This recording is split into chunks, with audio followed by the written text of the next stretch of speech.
proposatu behar dugu, bai gure programetan, bai gure formakuntzetan, taileretan eta abar, publiko zabalentzako oferta bat egin behar dugu.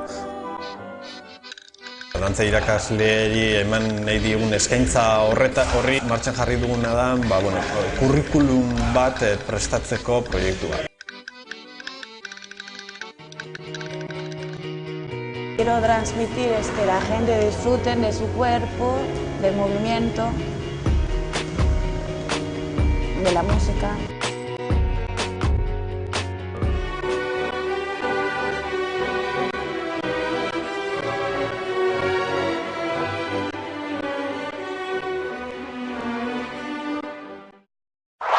Arte eszenikoei dagokienean, ahulen dauden espresio artistikoak bultzatzeko helburuaz, dantzaren gaineko hainbat ekimen egin dira Gipuzkoako Foru Aldundiaren iniziatibaz 2009ko udan Artelekun.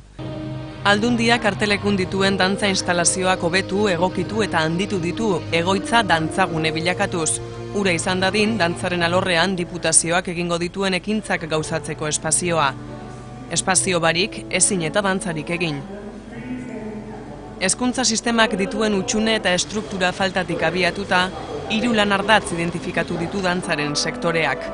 Gipuzkoako Foru Aldundiak bat egin du lan ardatz horiekin eta horietan oinarritutako lan ildoak ipini ditu martxan.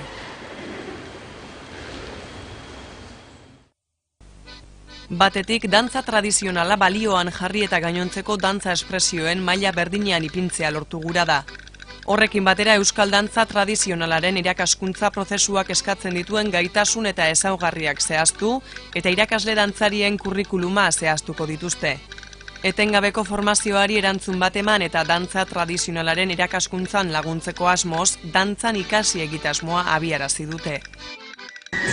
Dantzan ikasi programa honen helburu nagusia formazioa sustatzea da. Eta gaur egun gainera edozein alorretan formazio iraunkorra, oinarrizko zutabetako bat izaten da, eta zer esanik ez, dantza tradizionalaren munduan, non abia puntua ere oso ahula den, ezta? Hain zuzen ere, ez daukagu oinarrizko ikasketak egiteko aukerarik, ez dago dantza tradizionalean inun formatzeko aukerarik, eta ondorioz, formazio iraunkor bat edo etengabeko irakaskuntza bat, oraindik ere garrantzitsuagoa da. Orduan, hori da, hain zuzen ere, dantzan ikasi egitaragoaren oinarrizko edo lehen zutabea, ezta? Irakaskuntza horren inguruan, bultzatzea, dantza tradizionalean, lanean, ikasten ari den jendeak Gipuzkoan izan dezan aukera bere burua alor horretan prestatzen jarraitzeko. Ezker bat egin eta esku bat egin. Ezker eta esku egin. Ezker bat egin eta esku bat egin. Dantza irakasleari eman nahi digun eskaintza horri zentzu bat eta norabide batekin antolatu beharko litzatekeela, eta horretarako martxan jarri duguna da kurrikulum bat prestatzeko proiektu bat. Egin duguna da, alor honetan eskarmentu handia duten hainbat elkarte eta eragileekin kontaktuan jarri gera, eta beraieri bakoitzari eskatu diegu proposamenak prestatzeko, eta proposamen horietan erantzun behar zioten oinarrizko galdera bati, eta da zer jakin behar du dantza irakasle batek, dantza tradizional irakasle batek gaur egun ze kompetentziatan eta ze edukitan trebatuta izan behar da bere jarduera aurrera eramateko modu on batean.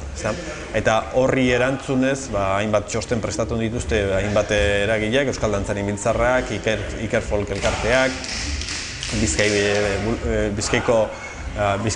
Bilbao Musika Eskolak, Gasteizko Folklore Akademiak, Eusko Ikaskuntzako Folklore Sailak eta beste hainbatek, eta horiekin, material horiekin prestatuko dugu, eta horretan ari gera orain, galdera horri erantzuten dion lana, eta gure irakaskuntza norabidea egituratuko duen proiektua edo txostena izango da.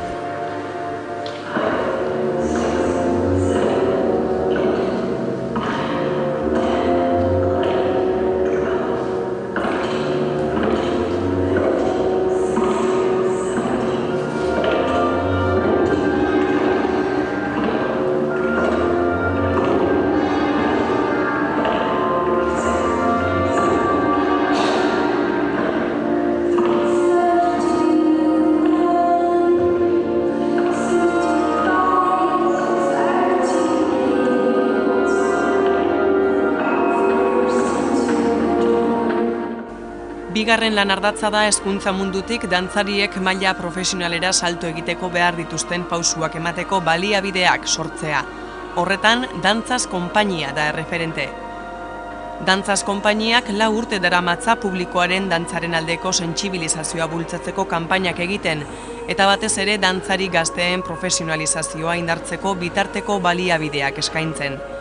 Konpainia osatzen duten dantzariak munduko herrialde askotako dantzari bikainak dira. Behar handi bat badago. Eta uste dut ez dela bukatuko ala ere beti sensibilizazio lana egin behar dela.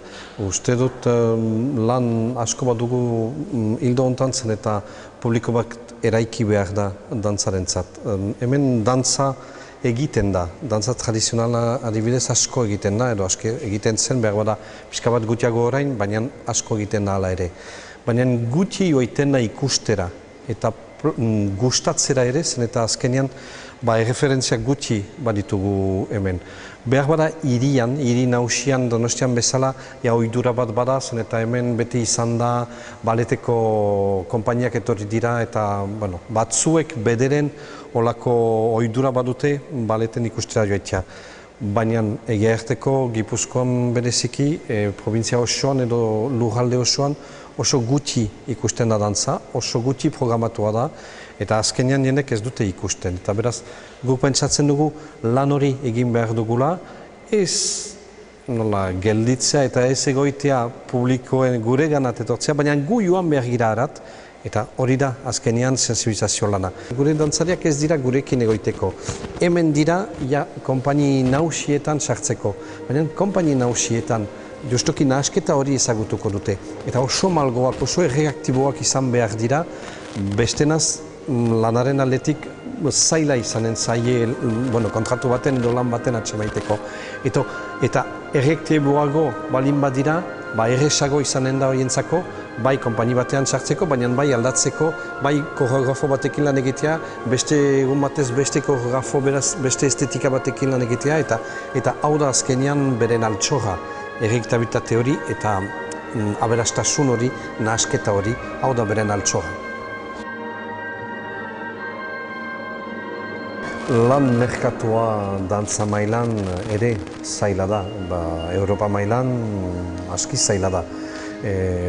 Arte guzietan bezala, noski eta orokorki artea eta dantza ez da aparte, da gizarteko partetxo bada, ez da argunt aparte, ez da egia. Beraz, beste guziek bezala industrian edo zoin arlo ekonomikoan bezala, bai zailtasun batzuk badira. Hemen berezitasun bat badugula, guk artisauak gira azkenean. Zen eta 10 dira, hemen 10 gazte dira, eta guk badugu olako hurbiltasun handi bat horiekin. Guk egiten aldugu kasik formakuntza pertsonal bat egiten aldugu.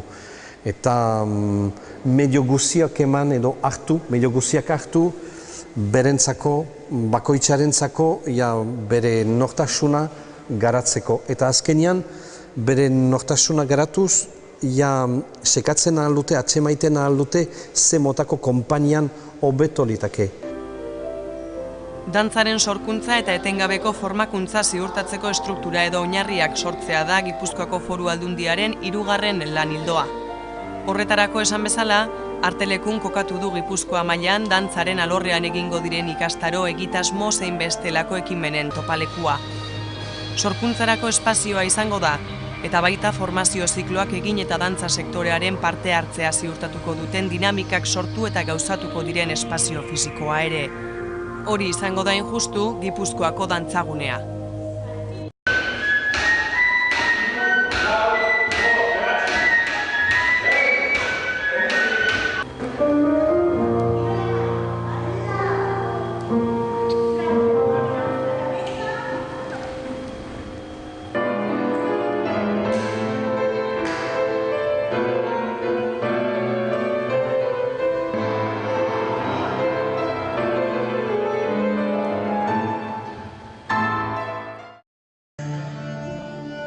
Dantza klasikoa edo baleta, pintura, poesia, musika eta dantza batzen zituen espektakulo artistiko gisa sortu zen Italiako kortetan errenazimendu garaian. Emanaldiak banketetan eta garaiko dantzaldietan egiten ziren, eta garaiko dantza sozialak ziren dantza klasikoaren oinarria. Aristokraziaren eta garaiko privilegiatuen, alegia maila sozial altuko herritarren eskura zegoen soilik. Dantza klasikoa Europara hedatu zen 15. mendeko 2. erdialdean eta Frantzian garatu zen Italiako kortetan sortu eta egun ere bizi-bizirik dagoen dantza modua.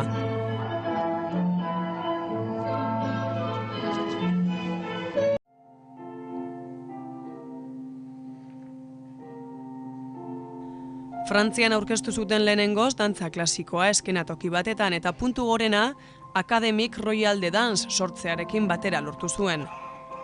Ordutik, teknika akademikoen perfekzionatzea, dantza espresioaren eta hizkuntzaren garapena eta arlo sozialean izan duen espazio zein onarpenak garapen itzela jasan dute.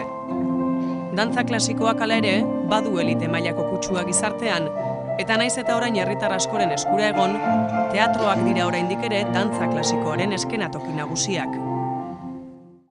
El Teatro Bolshoi de Moscú, el Mariinsky de San Petersburgo, el Metropolitan Opera House de Nueva York,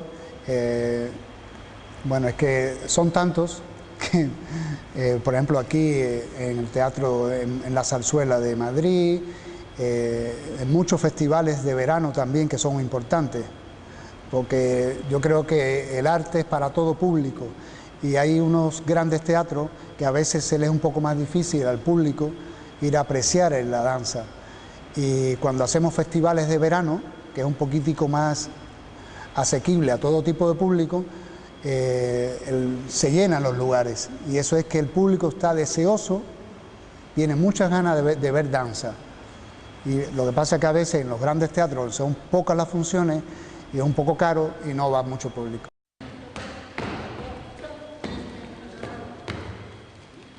Orlando Salgado dantza klasikoko dantzari eta irakaslea Donostiako dantzagunen antolatuta egin duten dantza klasikoko udako ikastaroko irakaslea izan da 2009ko uztailean.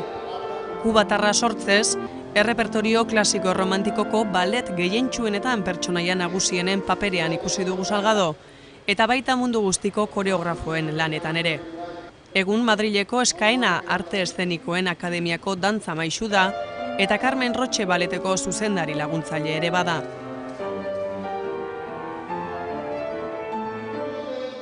¿Qué sería el hombre sin un libro, sin una ópera, sin una música? Es que no puede vivir. Y yo creo que la danza tal vez sea el arte más antiguo. Cuando empezó a decir a través de la danza que quería que lloviera, que quería festejar una cosecha o un matrimonio, lo hacía a través de la danza, del movimiento. Así que espero que alguien ayude. Dantzagune. Dantza estilo guztiak, sorkuntza, formazioa eta profesionalizaziorako bultzada. Proiektuari forma emateko dantzaren gaineko formazio ikastaroak eskaini dira 2009an. Dantza klasikoa garaikidea eta tradizionala. Dantzaren sorkuntza eta formakuntza jarraia ziurtatuko duten estruktura eta oinarrietatik abiatuta antolatu diren ikastaroak. Dantza klasikoa eta garaikidea. Artea. Gizakiak artea behar du aurrera egingo badu. Gizarteak artea garatzeko aukerak behar ditu. La danza clásica yo creo que nunca va a morir. Porque si nosotros vamos al Museo del Prado y vemos esos grandes pintores ahí, sus obras, eso nunca va a morir. Aunque es un museo, la danza es una obra de arte viviente. No lo vemos la obra ahí, sino cada intérprete, cada repositor, cada compañía va a ser un clásico, pero lo va a hacer diferente. E incluso siendo la misma compañía, el mismo intérprete o la misma intérprete, siempre cada espectáculo va a ser diferente. Es un arte que tú lo ves hoy y se te queda en el corazón, pero al otro día lo ves y lo vas a ver cosas diferentes.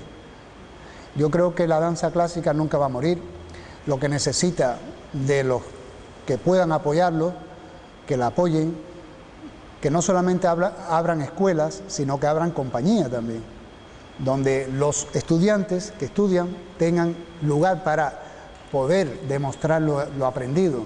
Es como si tenemos escuelas de medicina y no tenemos hospitales. ¿Qué hacen los médicos?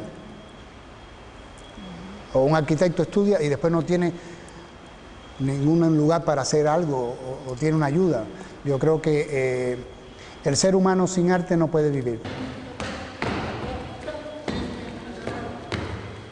Ikastaroetan dantza klasikoko irakasle, lizentziatu, profesional zein ikaslek hartu dute parte. Eta tartean Donostiako Udal Musika eta Dantza Eskolako dantza klasikoko irakasle Maider Urrestarazuk. Dantza klasikoaren alorrean aurrera egin gura bada, Euskal Herrian eskaintzen diren aukeren utxaltasuna agerian ipini gura izan du. Zailtasuna handiago baita, nik konturatzen naiz nire ikasleetan, ez? Nik ez diet eman, nik eukin nuen oportunitatea erdi mailako titulu ateratzeko. Hemen orain gure ikaslegoak edo Gasteizera joan behar dute, kontserbatoriora 14-16 urtekin txikiegiak direla. Edo bestela ja 18 urtekin pasatu behar dute goi mailako lizentziatura bat egitea, baina beharrezkoa dute eukitza batxilergoa adibidez egina. Ez dute nire aukera berdinak eta hori ez dago egoera oso nire ustez larria da. Dantzari bilakatu nahi dutenak kanporat joaiten dira. Eta gero guk egin dugu dantzaz konpainia justoki gazte horiek hemen atxikitzeko edo hemen berriz ekarrazteko. Baina nanartean joan dira. Eta usu beren bizia egiten dute bai Madrilen, bai Barcelonan, bai Alemanian eta ez dira unatit zultzen berriz. Beraz, urrats hori, formakuntza mailan urrats hori beharrezkoa da, bai behar dugu goi mailako kontserbatorio bat, bai hemen dantzari guziak formatzeko, baita ere irakasle batzuk formatzeko, hori ere importanteak dira.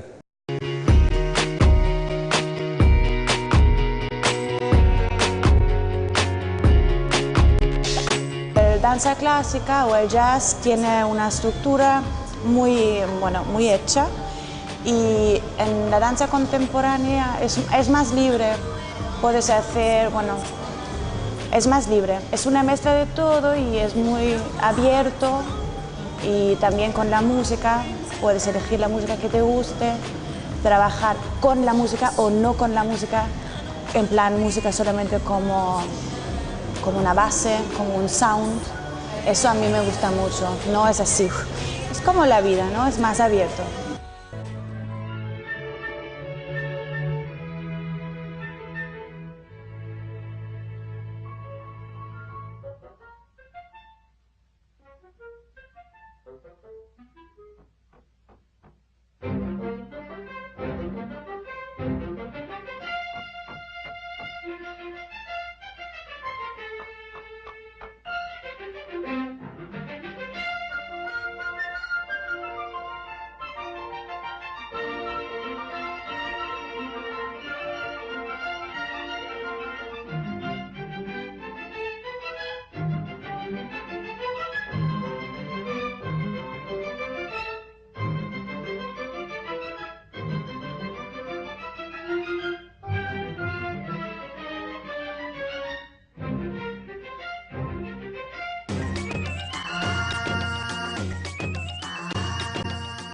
Dantza garaikidean Martha Graham eta Alvin Ailey estatubatuarraren tekniketan diplomatua, jazz dantzan ere diplomatu zen Munichen Nadine Hershpacher.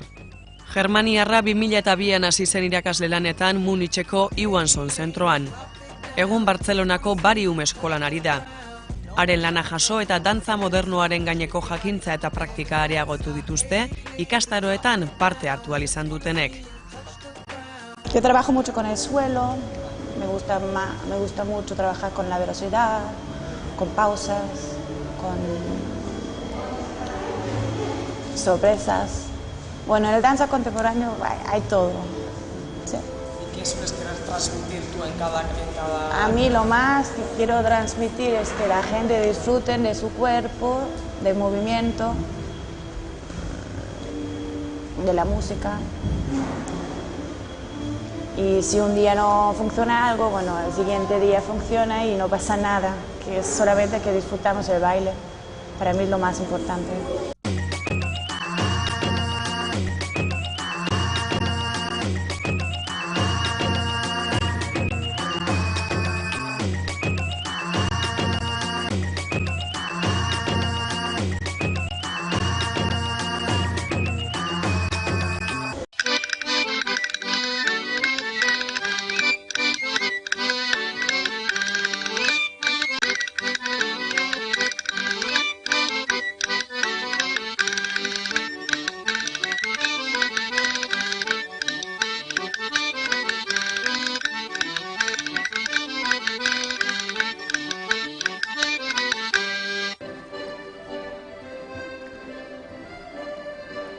Jota eta porrua, bastango dantzak eta goierriko dantzak. Dantza tradizionalaren irakaskuntzan laguntzeko asmo sortutako dantzan ikasi egitasmoaren baitan, artelekuko dantzagunean eskaini diren 3 ikastaro. Dantza tradizionala irakasgai duten irakasleei eta ikastean jarraitu nahi duten dantzariei zuzenduta egin dira ikastarook, eta Euskal Herriko eskarmentudun hainbat dantzarik hartu dute parte.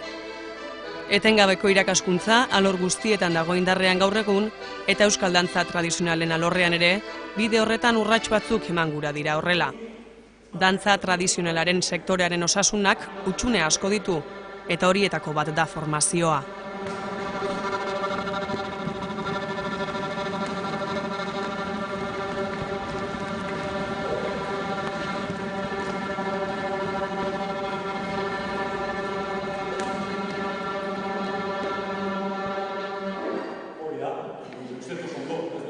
Gizarte aldatuz dijoa eta arte alorrean ere bai, gizartearekin batera dijoa aldatzen gure formazio moduak. Noski, orain 100 urte, 200 urte, dantza tradizionalak ingurune, ez dakit pribatu, baina bai familiar batean ikasten ziren kasu askotan, baina egia zen Gipuzkoan adibidez aspalditik daukagu dantza maisu profesionalen edo behintzat profesional jarduera zuten dantza maisuen konstantzia. Juan Ignacio Iztu eta bera da horren adibidetako bat, eta hain zuzen ere badira 200 urte Juan Ignacio Iztu eta bere ogibidea dantza tradizionalera bideratu zuela. Beraz, ez da ere gaur egungo edo 21. mendeko asmakuntza hau. Baina egia da oro har dantza tradizionalaren transmisio esparrua normalean azken mendetan familiarragoa edo auzokoa edo herrikoa gehiago izan dela, eta azken hamarkadetan ari dela sustatzen bestelako formakuntza formalago bat.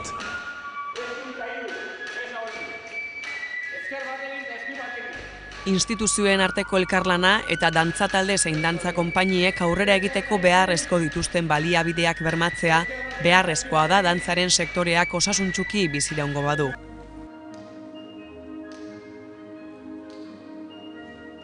Dantza konpainiek eurek ere badute zeregina horretan, publiko guztientzako proiektuak aurkeztea esaterako.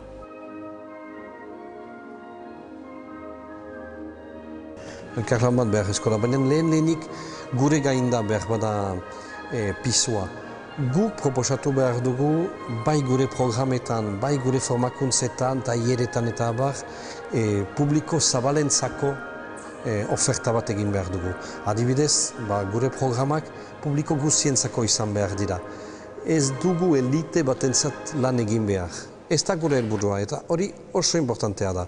Eta uste dut frogatu dugula, lehenik gizarte osoari aurkezten dugu edo proposatzen dugu, egiten dugu oferta bat, proposaketa bat. Eta beraz, hortako gero erakunde publikoak etorri dira, eganez, frogatu duzue, bai interesatzen zaigu, zen eta nik uste hemen Gipuzkoan bakarrik gira lan hori eginez, sensibilizazio mailan adibidez, bai ikastoletan, taileretan, publiko guztientzako. Eta dantza garaikidean kultura eta jatorri desberdinetako dantzek aberastasuna suposatzen duten bezala, euskal dantza tradizionalean euskal kulturak behar du izan oinarri. Dantza taldeen lanak baina ezintasunak erakusten ditu gainontzeko dantza espresioen, hala nola garaikidearen, klasikoaren edo bestelakoen mailara iristeko. Eragin espazioa ere murritzagoa da. Euskal dantza tradizionalen garapen eremua hein handi baten Euskal Herria bera delako. Eta aldiz, dantza garaikidearen edo klasikoaren sorkuntza eta garapena mundu mailakoa izan delako. Egituratze aldetik erabat desegituratuta, kasu honetan dantza tradizionalen alorra oso desegituratuta dago, esan digun ez dagoelako hezkuntza reglaturik, ez dago hezkuntza biderik hori jaso ahal izateko, eta egiturak, bizirik mantentzen dituzten egiturak, dantza taldeak alegia oso ahulak direlako, nahikoa lan dutelako bere iraunkortasun propioarekin. Eta alde horretatik bai dagoela beste alorrak baino egoera ez egonkorrago batean. Eta hori noski sustatu beharra ikusten dugu, eta oinarria hezkuntza da, hezkuntza aldetik lortzen badugu bermatzea aukera bat dantza tradizionala alorrean ondo formatzeko, besteak errezago egingo du bidea. Irakasle, ikasle, dantza talde zein konpainiek dantzaren esparrua indartu, jendarteratu eta bultzatzea dute helburu. Konpromiso horrekin bateginik, Gipuzkoako Foru Aldundiak kartelekuko dantza instalazioak egokitu, handitu eta hobetu ditu. Ura izan dadin Gipuzkoan, dantzaren alorrean egingo diren ikastaro, egitasmo zein proiektuak gauzatuko diren tokia. Dantzaren komunikazio gaitasun itzeletik abiatuz, antzinako arte horren etorkizuna bermatuko da eta. Eta gure nahi izango litzateke ere, Foru Aldundiak oraingo honetan apustua egin duen bezala aurrera begira ere, bide horretan jarraiz. Gainera, ez da arte errez bat omen, beti publikoak egiten du, nik ez dut ulertzen dantza eta dantzarek garaikidea, beraz ez nahi oiten. Baina ezkenean ez da hori, da emozio bat, eta hau da importantena, ez da izan behar intelektuala. Edo emozio bat bauzu dantzarekin, edo ez duzu. Nik hola ulertzen dut. No acortar presupuestos al arte. Generalmente lo primero que cortamos es al arte, a la cultura, no. Un país, un pueblo que no sea culto, va para abajo. Aunque tenga zapatos, ropa y comida. Si no tiene cultura, no va a echar para adelante.